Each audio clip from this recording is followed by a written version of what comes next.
दोस्तों, आज की कहानी है भाभी जी मेरा हक उपहारों पर नहीं प्यार पर है। दोस्तों, कहानी शुरू करने से पहले अगर आपने हमारे चैनल को सब्सक्राइब नहीं किया है तो सब्सक्राइब कर लीजिए ताकि आपके पास पहुंचे हर नया वीडियो। सीमा, तुम सुबह सुबह अलमारी में क्या खोज रही हो? आज तो तुमने हमारे साथ नाश्ता भी नहीं किया। क्या हुआ? कोई परेशानी है क्या? सीमा के पति नीरज ने उसके कंधे पर हाथ रखते हुए पूछा तो सीमा डबाई आंखों से उसकी तरफ देखते हुए बोली, नीरज माजी ने आज सुबह ही बताया कि आपकी बड़ी बहन पूजा भाई दूज पर बच्चों के साथ आ रही है, तो उनके बच्चों को तो दिवाली के उपहार में नए कपड़े दिलाने ही पड़ेंगे।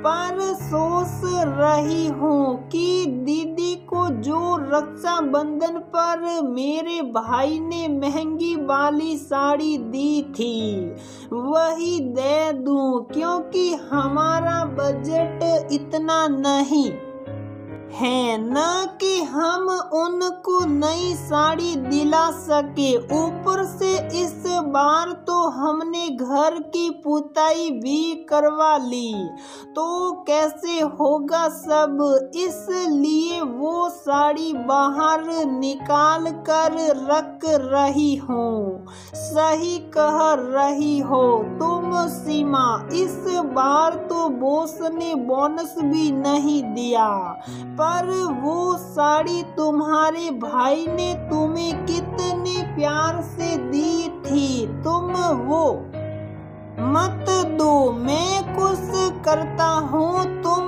परेशान मत हो। नीरज दुखी होकर बोला और परेशान सा अपने ऑफिस चला गया। कैसा होता है, नीरज अपनी दीदी से बहुत प्यार करता है। वो दिल से चाहता है कि अपनी दीदी को कुछ दे, पर दीदी का साल में 3 बार आना और माँ द्वारा उसके ऊपर उन्हें हर बार महंगे कपड़े और गिफ्ट दिलाने के लिए कहना उसे परेशान कर जाता है, क्योंकि एक छोटी सी नौकरी करने वाले के लिए जिसका अपने परिवार के महीने भर का खर्चा चलाना मुश्किल हो जाता है, हर बार बहन के लिए गिफ्ट लेना मुश्किल हो जाता है। बहुत दिमाग लगाने और जोड़ तोड़ करने पर भी जब नीरज पैसों का कोई इंतजाम नहीं कर पाया तो अपनी बीवी की साड़ी ही बहन को देने का सोच वो उदास होकर शाम को घर वापिस आ गया।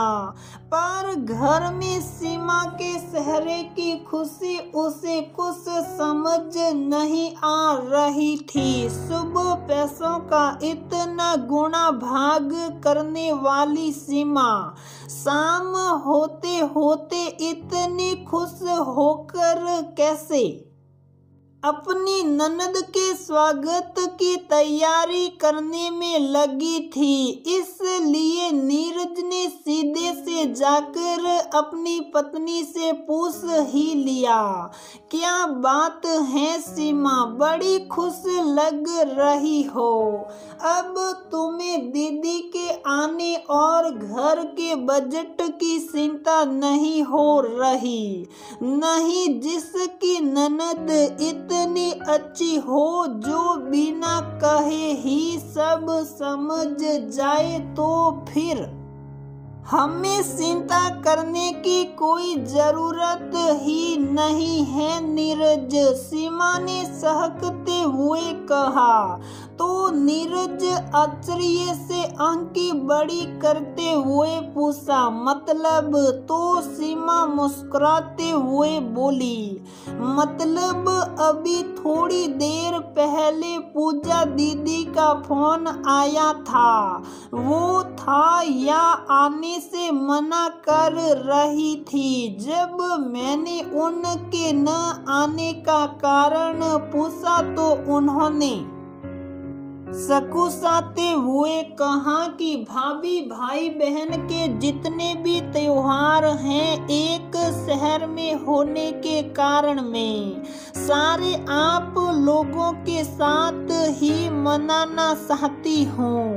माँ भी हर बार बुलाती हैं तो मैं मना नहीं कर पाती, पर अब मैं सोच रही हूँ कि आना बंद कर दूँ, क्योंकि हर बार आप जो उपहार और पैसे खर्च करती हैं वो मुझे अच्छा नहीं लगता। ऐसा लगता है जैसे मैंने वहां आकर फालतू में ही आप लोगों पर अपना बोझ डाल दिया। इसलिए अब से मैं एक ही शर्त पर वहां जाऊंगी कि आप उपहार और विदाई के नाम पर ज्यादा खर्चा नहीं करोगी।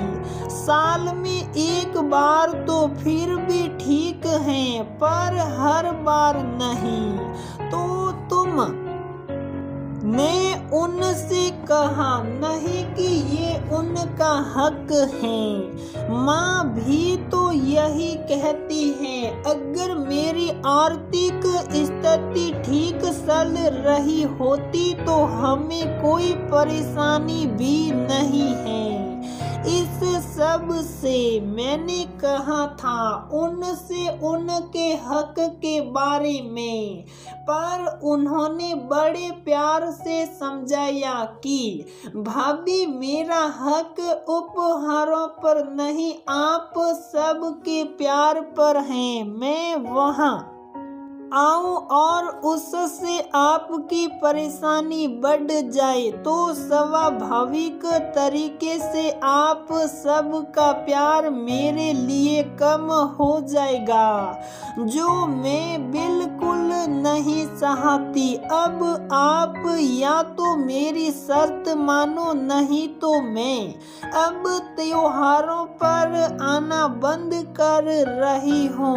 और तो और उन्होंने तो इसके लिए माजी को भी मना लिया, तो मैंने भी उनकी ज्यादा खर्चा न करने की शर्त मान ली, क्योंकि उनके आने से हमें कभी भी कोई परेशानी थी ही नहीं।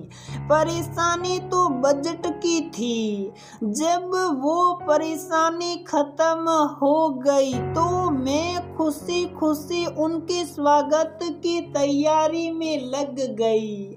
सीमा की बात सुनकर नीरज के मन में अपनी बहन के लिए सम्मान और आंखों में प्यार के आंसू झिलमिला उठे। सच में बहनें अपने भाई के घर किसी उपहार या रुपये पैसे के लालच में नहीं आती, वो तो आती हैं उनसे प्यार और सम्मान पाने, अपने बचपन को याद करने और सबसे बड़ी बात त्योहारों पर माथे पर टिक्का और कलाई पर रेशमी डोर बांध अपने भाई की सलामती की दुआ करने।